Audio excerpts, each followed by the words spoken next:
শেখ আব্দুল হান্নান। ২০২১ সাল থেকে ২০২৪ সাল পর্যন্ত বিমান বাহিনীর প্রধানের দায়িত্ব পালন করেছেন। তার মেয়াদে বাহিনীর মোট বাজেটের ২৫% অর্থাৎ অন্তত ৩,০০০ কোটি টাকা আত্মসাৎ করা হয়েছে বলে জানিয়েছে দুর্নীতি দমন কমিশন। সংস্থাটির অনুসন্ধানে এই হান্নান দম্পতির কানাডা, দুবাই, কাতারে সম্পদের সন্ধান মিলেছে।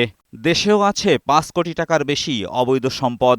কাতার, দুবাই সহ বিভিন্ন দেশে ব্যবসা প্রতিষ্ঠান ও অন্যান্য সম্পদ অর্জন এবং কানাডায় তার পোষ্যদের নামে বিপুল সম্পদ অর্জনের তথ্য পাওয়া গেছে। তদন্তকালে এই বিষয়ে আরও তথ্যাদি সংগ্রহ করে এই বিষয়গুলো বিবেচনায় নেওয়া হবে। দুদক মহাপরিচালক জানান, সাবেক এই বিমান বাহিনীর প্রধানের সময় প্রাতিষ্ঠানিক দুর্নীতির খোঁজ করা হচ্ছে।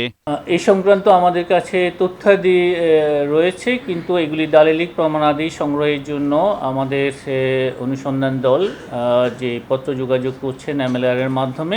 এদিন ঋণের নামে ২৯৭ কোটি টাকা আত্মসাতের মামলায় জনতা ব্যাংকের সাবেক চেয়ারম্যান আবুল বারাকাতকে জিজ্ঞাসাবাদ করেছে সংস্থাটি। একাধিক টিম কাজ করছেন, আরও অনেকগুলো অভিযোগ নিয়ে যথাসময়ে আমরা আপনাদেরকে সেগুলোর অনুসন্ধান কাজ সম্পন্ন হলে আপনাদেরকে জানাতে পারব। এছাড়া নিয়োগ দুর্নীতির অভিযোগে খুলনা কৃষি বিশ্ববিদ্যালয়ের সাবেক উপাচার্য শহীদুর রহমান খান সহ ১৭ জনের বিরুদ্ধে মামলা করেছে দুদক। একটি মামলা রুজুর সিদ্ধান্ত গৃহীত হয়েছে। এজাজুল হক মুকুল, বৈশাখী সংবাদ, ঢাকা।